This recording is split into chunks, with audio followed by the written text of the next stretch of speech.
I am here in Irvine, California at the headquarters of Super73 with Super73 co-founder and friend of the show, Michael Cannavo. You look like you wanted to jump in there. What were you going to say? Mitchell, I am just so excited to say thank you so much for chatting with me today. Are you kidding? It's been a long time. You've been a part of our show for a long time. Years. One of our biggest reviews on the YouTube channel, or several of those reviews on YouTube, were of your products. We've had you on talking about the company. So for people that are tuning into the show for the first time, and they may know a little bit, they've heard of Super73, they don't know the story. Talk a little bit real quick about how you guys started. Of course. And then we're going to move forward, of course, to where you are today. And you have two new products that I'm super excited to talk about. See, I said super excited. I appreciate it. Now, do you want me to take it from the beginning? Let's start from the beginning, because I don't think a lot of people know your story. Of course, I think people know how cool you guys are, but I'd like them to hear how super cool they are, how you guys got started. Perfect. Okay, well, I was born in Newport Beach, California. Okay, let me rephrase that. Let's not go that far back. Got it. Maybe like a year into your life. You're a 1-year-old. Go ahead. So I'm learning how to crawl. We launched on Kickstarter in 2016. Okay. And it was a group of friends that we had kind of not found luck doing other things. Okay. So we were making other products. They weren't really hitting. And then we thought, like, let's just throw this cool project that we love up on Kickstarter. Wait, were you doing like electric carts? Or I was going to just kind of brush right over that. Okay. We made electric cargo scooters. Which is great, yeah. Business to business kind of stuff, very industrial, very utility, and we wanted something with a little bit of pizzazz. Yeah, it wasn't something. It was something that you guys were doing well, but it wasn't like a passion project for you. No, and it's hard to get the attention of the public with something that's so utility based. Right. And we were really good at getting public attention, so we needed something that could kind of match our desire to make a product that was hot and exciting and fun. And your personalities too, really. Thank you. Okay. I'm treasuring that one. Okay, go ahead. Yeah. I, along with a couple of my co-founders, over the weekend, put this project on Kickstarter. And it was basically a mini bike, very 1970s style frame with fat tires and a killer electric motor. And nobody had done that yet. Nobody had electrified this style of bike. And all electric bikes on the market were really just utility, normal bicycles with a motor slapped onto it. That's where I wanted to jump in for a second, because I think, and this is something that I always tell people, because, you know, when you're passionate about something, you talk about it on the air, you talk about it off the air. This is something that both Mark and I talk about off the air as well. And it's one of the things we clarify. People think about e-bikes, and that's a term that's thrown around a lot. It's kind of slapped on to a lot of products where it doesn't necessarily do the product justice. And I think this is one of those cases, because this is not an e-bike where you have like a 15 or 20 gear bike that you can also have electric power. This is meant to be ridden with it has pedals, so it's street legal, but it's meant to be ridden with a throttle. And that was our desire, was to make something that hadn't been made yet, something that was more exciting, like we talked about, and honestly could have the potential to change the entire landscape. And so what we saw a lot of was these utility bicycles. And there wasn't a lot of style. There wasn't a lot of thoughtful design. Yeah. They were just touting their specs and that they could get you from point A to B. But we thought, what if we did something that screamed at you in the same way a Ferrari on Melrose does, or a tattooed arm, a colorful tattooed arm on the beach. Like, you notice those things, they're remarkable. And so Super73 was born out of that desire to make something that was remarkable. From there, we met you soon after. You helped us review some of our products. We launched a few different bikes. The S1 was a very successful line that we did. Fantastic bike, by the way. I still love my S1, yeah. Thank you. It kind of became the cornerstone of what we were doing here. But all that time we were designing, trying to think about, okay, how do we evolve this space? How do we evolve what we're doing here at Super73? How do we make a bike for the future? And what we've seen a lot of are these copycat companies that are like, oh, here's a 70s style mini bike too. Here's a very retro looking e-bike. And what kind of frustrated us about that was the space was getting really crowded with poorly made, poorly designed copycats. It's like, why aren't you that price? Well, because we have a product that's meant to last and is safe, that won't blow up after 2 weeks. And so, so after a short amount of time, we realized, like, okay, we need to kind of stand out, because in a mess of, and now there are some that are great. They're great quality. Their manufacturing stands up to what they're claiming, but it's hard when there's so many that are pouring out of these factories that are giving this space a bad name. So we thought, okay, let's reinvent ourselves. And instead of looking back to the 70s, let's try to imagine what a bike would look like 7 years from now. And so it was kind of like on the designers to, and this was a year and a half ago, which is crazy how long it's been in development. But it was let's find a design that can live comfortably in the future, so that when we do have to evolve again, there's already a platform for it.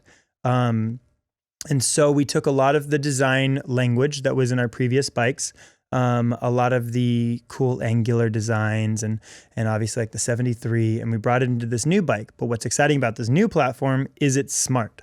And so we made our bike smart, which sounds like such a gimmicky thing, right? Like everything's smart these days. Yeah, but you know what? It really makes sense, because if you, again, it's like, it's different. I'm an older guy, right? I'm coming from, I hate to date myself, but in certain references, there's certain references where I'm like, oh, I am from a different generation. But being into gadgets as I am now, and seeing how people have adopted the smartphone lifestyle, there is a benefit to having an interconnected lifestyle where one product enhances the functionality of another. Not that you have to use them together, but when they can work well together, when your things can talk to each other in a way that's functional, not just a bragging point, but something functional, like you have, and we're going to get our way into the RX and of course the S2. But it really makes sense. It's no longer just, oh, look at what this can do. People can see there's value, and it can really help them when they are connected, when their gadgets are connected together. Well, and I'm glad you feel that way, because this is the whole point of it, is that it's not a gimmick. Right. It is the future of connectivity through adventure. Right. What's exciting is our new app platform. We'll get into like the tech-based specs first, and then we'll go into the kind of the social side of it. Right. What's so great is now these batteries and these motors, which we manufacture, our reps and our customer service people can diagnose problems with your bike without you having to bring your bike in. That's brilliant. And so what will happen is something will, you've got, like, say you hit a pothole and it smacks up your bike, it goes down or something like that. We can, from where we are, once you allow us to check on the bike, we can check on the bike, make sure that everything is good, make sure that everything's functional, running properly, all the connections are being made. Not only that, but we have crash detection. That's great. So if somebody does go down and they're non-responsive, we have the ability to alert authorities or just check like what on the you. iPhone has been doing. Exactly. Yeah, that's really smart. And so we want to start going in that direction where we're way better about being proactive with whether it's, customer care issues that need to be addressed, simple bike repairs or upgrades. So having that platform that's connected allows us to be able to do a lot more. It also allows the rider to do a lot more. So there's built-in navigation, which is great. By the way, I just want to jump in and say, because we're now moving forward so quickly. The two new bikes that we're talking about are, I have a couple of the S1s. It's the S2, the Super 73 S2, and the top of the line, the new top of the line, the new hotness, the RX. Yes. So these are the two bikes, and they're both going to share these smart platforms. I mean, that's one thing. They do have a lot of common. There's a lot of common ground between these two bikes, but the smart features apply to both of them. Correct? Yes. So the electronics I just wanted to set that up for people listening, that they knew what these bikes were, and then go ahead. So the electronics are the same, across the new platform, and then we hope to kind of continue to bring that out as we launch new bikes, obviously.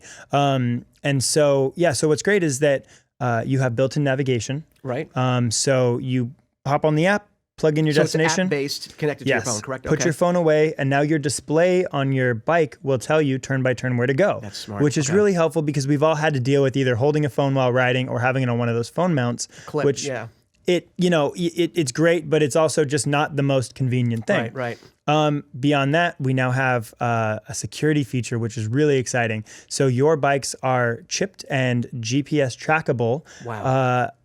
For up to a month, even after the battery's been removed. So what that means is that if somebody steals your bike, takes the battery off, for any reason, we can still find that bike for 30 days. Wow. So if you have a problem, you file a police report, we can, obviously you're able to track your bike for that amount of time. That's really good. That's great for the user, and you can opt in and opt out of whatever you want, obviously. So when it comes down to if you're on the platform and you want to find friends that are out riding, you can make yourself findable. And that's a social aspect of what you're talking about. Okay. Yes. So there will be, and we're still obviously rolling these things out, but there's this element of being able to connect with the rest of the super squad, as we call them, like Super 73 riders. So you can start impromptu group rides, which is really exciting, because our people, really cool. They love to ride together. So having these smart features, and then from that, there's social elements that we're pulling in, like social networking elements with ways that you can, win prizes for riding further, riding longer, safety records, whatever that may be. So as you evolve as a rider, your profile evolves as well. So you'll really be able cool. to collect your adventures, log your trips, post what you're, how far you rode. And it's really getting into this new level of, hey, let's connect our community so they're not just a bunch of islands out there. You know what? And there are certain terms that are thrown around a lot. One of those terms is, and I hate using the air quotes, but I'm going to do it here so you can remember on this day that I did this. Hit me with them. Like a lifestyle brand. We've heard this is a lifestyle Yeah. brand, but when you think about Super73 and you think about the connected group, the people that love and own these bikes, you're outdoors, you're active, you're social. It really, if there was a lifestyle brand where there was so much activity and connectivity among the user base, where it's a really tight group of people, when you see somebody riding one, instantly they'll come over to you and they'll talk about, oh, how do you love your bike? That really is kind of what a lifestyle brand is supposed to be. I hear it thrown around a lot, but it really is. Yeah, we're not shy of that word. We do hear it a lot as well, and I think we are. I think it's misused a lot, or I Sure. think it's thrown around a lot. But I think for you guys, it really does apply. And we do want to be a whole lifestyle. And Right. and that comes down to, relaunching an entire line of clothing that Wow. works for riders so that, hey, there's safety elements in these clothing, but you can also show up to hang out with your friends on a Friday night and you look cool. Right. It's all about style. And Which I could use some help with, clearly, but that's another show for another day. You Yeah, look go ahead. great. Now, go on. Yeah, sorry. it's all about like finding that style and like expressing yourself through your ownership of a product. Right. So we buy things that help us feel cooler about ourselves. So for whether it's the car you drive, the t-shirt you wear, everything is very thoughtfully done. And so with Super73, we want to be really thoughtful in that as well and say, hey, we want to provide a platform to our community where they can customize, accessorize, and really show how unique they are through riding with Super73. So the bike is a canvas. Paint whatever you want on it and get out there and show people. And so in the same way, we want the clothing to do that. And then we want our community to be able to connect more and better. You know what? And I think what's really cool about it is you have so many, in a way it's proprietary because you have a lot of customization options in-house, but you're also open to third party if people want to customize in that way too. Of course, as long as it doesn't compromise Sure. the integrity of the bike itself too, but which is really kind of cool. And again, we're in a time now, whether it's through the digital world or through the physical world, everyone wants to make things their own. And the bike is a great way of expressing individuality. And I think it's, again, you come back to, it keeps on coming back to lifestyle brand, and I get it. And I think that's one of the things that made me personally sort of latch onto you guys and say, okay, I like these guys, I like these people, I like what they're doing, and I love the product. One of the things I want to touch on, because I feel like as soon as one of us says something, the other one, it sparks something and you want to go in another direction.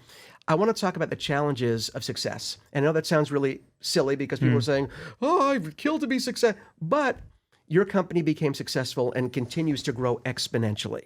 You guys, once you became popular, things started rolling and growing. And I think at some point, people don't realize, the average consumer, the average person that doesn't own their own business doesn't realize there are challenges that go along with that sudden growth. There's the self-imposed pressure of, okay, how do we keep up? How do we keep distributing? How do we keep the engine going? Make sure we have enough product to give people. Keep innovating when you set the bar so high for yourselves. There are challenges that come along with success. I don't think people think about that. It's endlessly exhausting, but it's equally rewarding. Right. And a great problem to have, by the way. Yeah, and it sounds, anytime we talk about this, it sounds a little bit preachy, but the truth is, like, you find one success and you're met with 5 more problems to solve. Right. And the name of the game is who can solve the most problems. And that's what every company is doing is, hey, how many problems can we solve before we eventually get run out, or somebody big comes in and takes over, or this kind of landscape shifts and things like that. So it's never ending. It's going to always be problem solving. And something we've seen is this new bike space is evolving so fast. Right. We could tomorrow release a 60-mile-an-hour Super73. We're not going to do that without the proper infrastructure, the proper regulations set, and the proper security measures that we've obviously received. Right. So, we like to stay within legal regulations. So it's a classic, just because you can doesn't mean you should. Exactly. Right. And we see a lot of these companies making these illegal e-bikes and selling them without really educating consumers.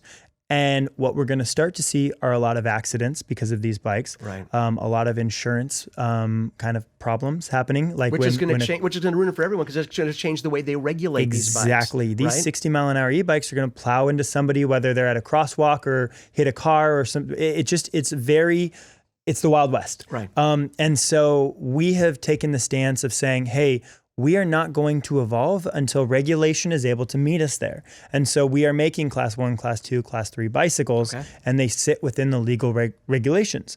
Now, are we designing faster, better, stronger? Of course. We would be silly not to. Right. And we do eventually want to tackle those bigger markets. We're always thinking about those markets as well as the smaller ones. But as far as Super73, the RX, the S2, these are legal e-bikes. And so a big problem we have is working to educate consumers on the legalities of what they're riding. Right. Because we've had some people show up to our meetups on other people's bikes that are going 60 miles an hour trying to ride with our crew. And that's a problem because what happens is now the police see 60 bikes going down the street. One of them is going 60 miles an hour. Hey, you're putting a giant bullseye on the whole group, that basically. entire group is now a problem. Right. And when the rest of everybody else is staying within legal restrictions, we're trying to, we have really great group ride etiquette that we work really hard to maintain. But then you have a couple people come in and stir the pot and it becomes now a legal issue. And so that's definitely a big frustration for us, down from how we manufacture to how we meet these regulations in Europe and then, in the US, and then how we educate consumers on, hey, it's important that I know you want to go 60 miles an hour, but you need to go get a motorcycle license to go 60 miles an hour. Right. There's a reason that's set up. And so that's kind of what we're learning about in this new era of it's electric, so it can go unlimited fast. Like as fast as your wheels can spin, that's right. how fast electric can take you. Yeah. And so it is something we're navigating and learning every day and trying to just explain to people, hey, this is why we do what we do. It's how you build a legacy rather than kind of to burn really fast. No, absolutely. And bright. And that's why, you guys hopefully will be around forever and ever because, you are careful about that stuff. But the nice part is about creating a platform that is digital, that is smart, that is online and aware, is that you can download and add features as you go along with a connected platform. Okay, we've now unlocked this, now became legal. If you want to go off-road and take it up to this, you can do that. We've unlocked that, or give you the ability to unlock it if you are able. It adds that sort of feature to the platform. And that's why we did that, was so that the same bike can be sold across the world, right, and it can be locked to whatever the regulation currently is. So say you buy a bike in Canada, but then you move to the US. Ideally, what you're going to be able to do is unlock this bike and get it at this level. Now that you're in the US, it can sense that on the phone, right, can sense your location, and basically give you an American regulation. So that's kind of the goal. And this is all being developed. It's new for us. We brought in a team for the app, and it's been really exciting to see what they do. And the app is going to be the hub of the wheel of our community. It's the center part that connects every part of it. So that's we're really excited. Cool. Yeah. And one of the features that Taylor told me about is that you will be able to, using the app will be able to calculate it, and because you're using the GPS and built in with your phone with the app, it'll be able to sort of figure out based on the terrain, what sort of hills you have coming up, basically how much battery life you will have. Or how much that's really kind of a cool thing. So it teaches you, yeah. Okay. So you're going to chart out your location, and then it'll show you peaks and valleys of how much you need to put out to get the bike there and back. Okay. So say you have this huge hill on the way there. Okay. It will say, hey, if you're coming back, you need to pedal up this hill because otherwise you're going to run out of juice right here at this point. So it is really smart, and it's teaching our consumers like, hey, across the board, like, hey, this is how you need to operate with this bike. It's not a matter of like pushing the bike to death. No, if you want to pull every possible bit out of it, right, then you need to learn. It's almost a dance with your bike and the terrain and learning and now there's gonna be people like me who are like, doesn't matter, straight throttle, I'll deal with it when I get there. I've seen you ride, so yes, he's not lying, yeah, folks. Yeah. And then 2 miles from home, I'm like, I gotta pedal. But what's great about pedaling now is we switched to aluminum. So it's a lighter frame, which is great. It's not the steel is amazing for the S1 series, the Z series, but now that we're getting more into performance, that aluminum is just so cool. And then we also have a different ergonomics on the bike. So your seating position, as opposed to your pedals is in a way that allows you to get more extension, pull more power out of each pedal that you do. So while it's still designed for like comfort first and throttle first, you can pedal it a lot easier. You know what, let's talk a little bit about the difference. By the way, if you just joined us, I am here in Irvine, California, sitting at Super73 headquarters with co-founder Michael Cannavo, talking about the company and now kind of talking about their latest bikes, the latest additions to their lineup, which are the S2, which is the follow-up to the amazing S1 that I still love to this day, and the new RX, which is the top of the line model. Now, let's talk a little bit about how the S2 differs from the S1, because I know we have a different seat. We just talked about that. A more powerful motor? Yeah, so more powerful motor, bigger battery. Okay. So basically, we are now pushing that torque on the S1 to a new level. Okay. So you're going to have more torque, more response. You're going to have a little bit of a further battery life. And then you also have that smart connectivity. Okay. So everything that you have electronically on the RX bike and the R bike, you're going to get on the S2. Okay. The S2 is exciting for us because we haven't gotten to play with it as much as we played with the RX. Right. It's a little bit behind in the manufacturing cycle. So we have it shifted off a little bit so that we could focus on the RX and then focus on the S2. That makes sense. You have to put your energies in and then just allocate. You're allocating hours of people putting together and designing, so it makes sense. And it's going to launch very soon. It launches along with the RX. Okay. It's a less complex bike, so it kind of just lends itself to be an evolution of our previous bike. There's not as much engineering that needs to go into it. Suspension, sorry to interrupt, with suspension in the front, but not in the back, which is great because for people like me that don't have suspension in their original S1, even suspension in the front is 50% more suspension than I have right now. Definitely. So it's going to be still an urban cruiser, but feel free to hit those curbs. It's going to be a little bit of an easier ride. Forgiving, You're going to be able to go a little bit faster, a little bit further. And then overall, it's just kind of refined. So the headlight's new. It's something we designed ourselves. So initially we did have issues on the first S series with cracking headlights or drooping headlights, whatever the case may be. Every time we fixed something, it seemed like something else happened. And that's something that we're like totally willing to admit. It's great having a company. It's great having your own company, right? It is. And our early adopters have been great. Right. They're like, hey, this problem happened. Here's how we fix it. And so now that we're kind of getting in the cycle where, well, we're not really a startup as much anymore, we want to make sure that these products from day one are designed and engineered perfectly.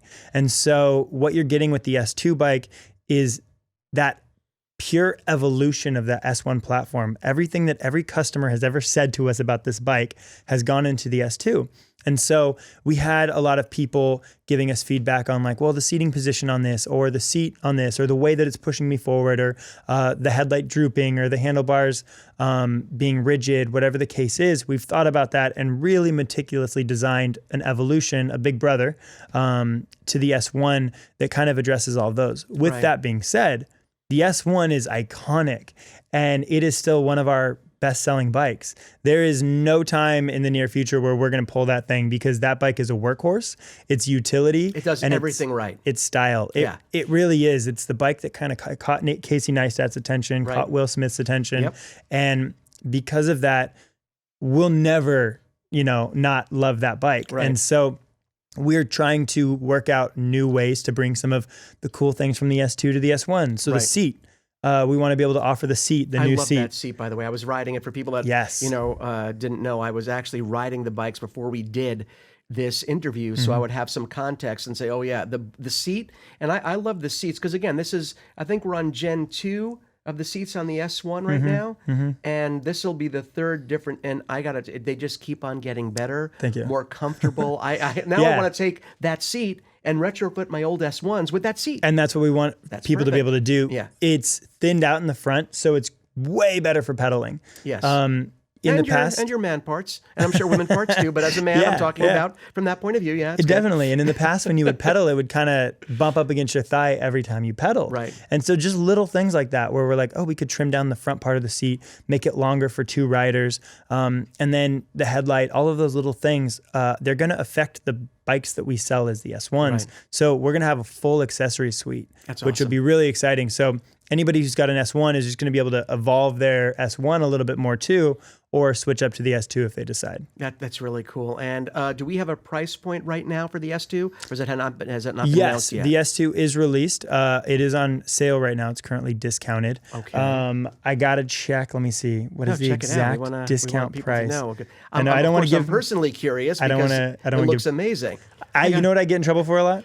Saying a sale price that's too aggressive, and then people are like, Michael, why did you say that? Now we have to sell it for that. I've got it. So it's currently going for $21.95. Oh, that's a great deal. And then MSRP is $26.95. So it comes in at $2,700, and that's the full smart connected bike. But up until the end of February, so the end of this month, you're going to be able to get it for $21.95. And then if you want to grab an S1, those are on sale as well for $1,800. Wow. So everything on the site is basically everything is on this little winter sale that's happening up through the end of February. And then it's all going to get shifted up to the MSRP. That's brilliant. Okay, so now the natural progression would be, let's talk a little bit about the RX, the bad boy of the lineup, which kind of looks, wow. It's like you said, I love the fact that you guys take, like all good companies, you learn. The products evolve and the technology evolves and the designs evolve. So you take what works on this and apply it to the next bike. And this seems to be the point of like taking everything, all the things you wanted in a bike and put it in that RX. We have front and rear suspension. Yes. You have dual suspension in the front. You have the single coil-over suspension in the back. Yes. Correct. You have the same motor but tuned a little higher. It's a little bit of a different motor. Okay, a little bit different motor. There's some new stuff we put into it. We do make our own motors, and so a lot of people want to know what name brand motor it is. And the truth is, nothing was going to be able to connect with our new smart applications well enough to be able to pick a part off the shelf. So we just made it ourselves. That's what Steve Jobs says. People that make the software should make their own hardware. So honestly, it's the same and vice versa. And that's what we're excited about, is creating a platform that doesn't limit us. Right. Picking and pulling parts limits us. But when we get in there and do it ourselves, it's where we can really excel. Example, the batteries. Right. They're the biggest battery case we've ever made, the most batteries we've ever put into it, but they still have those safety coils, which are kind of hard to find on other e-bikes. We do our own safety coils so that if one battery ever does heat up, swell up, whatever the case may be, it will remove itself from the rest of the pack and then won't take or give any power. So that cell, which in another battery you would take that excess energy and it would dump into the next cell, dump into the next cell, and that's how you have battery failures. Ours just separates itself, completely isolated from the rest of the pack.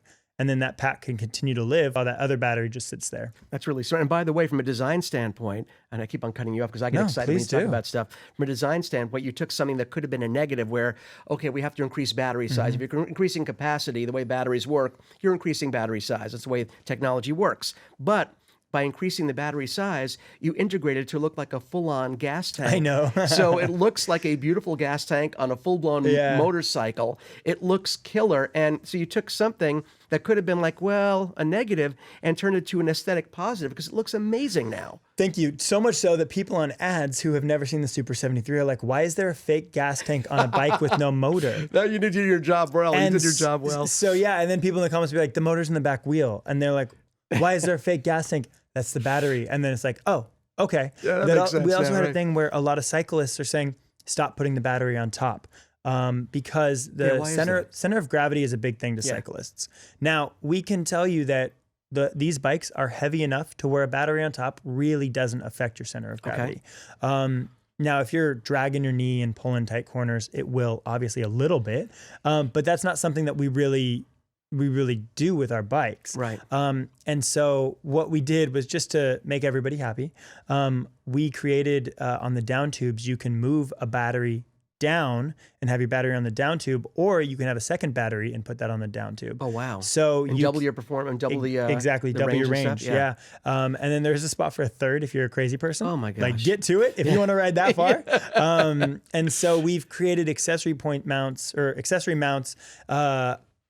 all over the bike. And that's for stuff that we're coming out with: racks, bags, phone mounts, frame bags. Like, there's so much I can't go too deep into. No, don't worry. We're not going to squeeze you for information on that. On the next interview, we'll have you break some street dates and stuff and share some stuff with us. Yeah. But this is what we're excited for, is just the evolution of these bikes and getting it to a point where it can really thrive for the next 10 years. Right. Because you can just keep upgrading and evolving and changing your bike out. But you're building a platform. You're really building a that's the goal. platform that you can add and take from. And it's, again, this is one of those products where, and I know we said this before, specifically about Super 73, talking about it, hearing about it on the radio. I think this was the impetus for doing YouTube videos in particular for your company, because it's one of those things you don't really get a sense of in full until you see one. That holy crap moment when people see one for the first time, to this day. And, you know, I have a bunch of Super 73s. Shame on me, right? You do. I love them, so I can't help myself. But when I'm riding one, doesn't matter which one I'm riding, inevitably I will get stopped 3 or 4 times. And it doesn't matter the person's age, gender, ethnicity. It crosses every boundary you could ever imagine. People just love the way they look.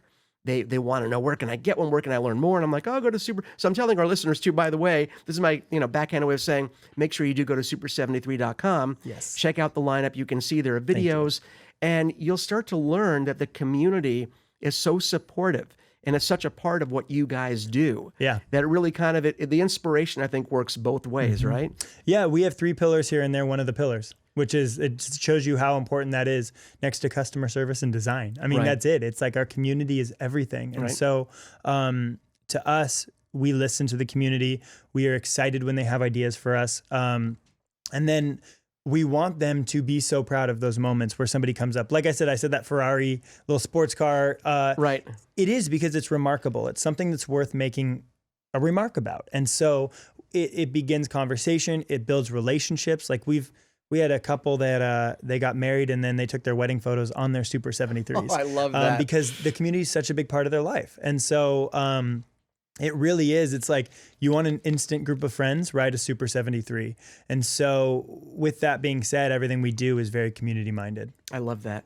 Just to round it out a little bit, I didn't ask you the price point for the RX currently, because I know that's on. So the RX is that's on a also winter on sale right now. It is. And again, this is something that Super 73 has done in the past. It's sort of akin to what Kickstarter did and still does, where, except, this is a product that's already coming out. Yep. You don't have to worry about pledging it. It is coming out. But what Kickstarter does is, you pledge early for a special price, and when it goes to full on retail, it's going to be much higher. So you guys do the launch price, which is great. And then after a certain point, it goes back up to retail. So yes, and I can't stress enough how much I try to educate everybody in the entire world about the sale. The minute it closes is when we get all the emails saying, I didn't know it was on sale. Get one. So we're telling everybody right now, they are on launch sale, and they're aggressively priced. Right. So they're each $500 off. You have the R, which is everything the RX is. It's just the suspension's a little bit slimmed down. Okay. And then there's no headlight or fenders. Okay. And so it's basically the core of what the RX is. Okay. So for somebody who's like, I'm only going to be riding it to work. I do want a little bit of aggressive. I want to push it a little bit harder than I would if I had an S2 or an S1. Right, but I'm not going all in yet. Exactly. Right. You're not like a performance rider. The R is a great bike. It's a great platform. It lends itself to customization so well. I'm sure. And that one comes in at a price of $24.95 right now. Wow. So Okay. yeah, that comes in just above where the S1 was selling. I was going to say, that's super aggressive pricing. And I'm encouraging people, if you're on the fence, check out the R bike, because you can kind of evolve that and grow that as you become a bigger fan. And then the RX is $29.95, and that thing comes decked out. That also is colors. really aggressively priced, right? Yes. So we are very serious about making this attainable. And obviously $3,000 is still a lot, but it's not a lot when we're talking about not needing a license, not needing registration, not needing insurance, not having gas, and using it to really fill that commuting part of your life. And so not only does it evolve with you, but it comes in at a price point where, and we do offer financing, which is great, but where it doesn't take too big of a hit and you make your money back pretty fast. Right. So that's kind of the big goal of what we're doing, is just giving people a new option. You know what? And I've said this again, I feel like I'm repeating myself, but if you're listening for the first time, either listening to our show or listening to Michael or us talk about Super 73, I talk about value a lot. And to me, a lot of people think that value is a measure of what something costs. It is not. Value is a measure of what something costs related to what you get for it. And that feeling of, does what I spend measure out to what, the value that I'm getting in return. And in a lot of cases, it's a very personal sort of equation, right? So you can feel like you got ripped off spending $5 on something, and you can feel like you got a great deal spending $100,000, depending on what you bought and what you're getting in return. So using that metric, I've always felt like your bikes were a good value, because even at full retail price, you're still getting so much in return, based on the dollar that you're spending. So there you go. I wanted to educate people on what I thought value really meant. Yeah. People think it's not in the price. It's what you're getting for that money. And I think our community really identifies with that. And that's why they jump on these bikes. And, we launched the new one, and suddenly on OfferUp, there was 500 S1s because people are trying to upgrade, because they see it, they see the value, and they're like, ooh, I want to upgrade. I want to be a part of that new platform. Right. And so, we encourage everybody at this price to grab it while you can. But then, even if you don't, it's still like really exciting pricing. If you look at kind of the other vehicles in the space, we do come in at a pretty aggressive price, and that's just because we want more people riding. Yeah, but you also come with the, a U.S.-based company that prides themselves on great customer support and service, accessibility. Yeah. You guys are not going to be gone next week. No one's going to buy a bike on Amazon and have a problem a week later and say, oh, they went out of business, or they changed their name and they're selling on another platform now. Okay, that is not what we're talking about here. So it's very different. Everyone who buys a bike, you help us pay our rent. You help us get in our cars to drive here. You help us get on our bikes to drive here. Yep.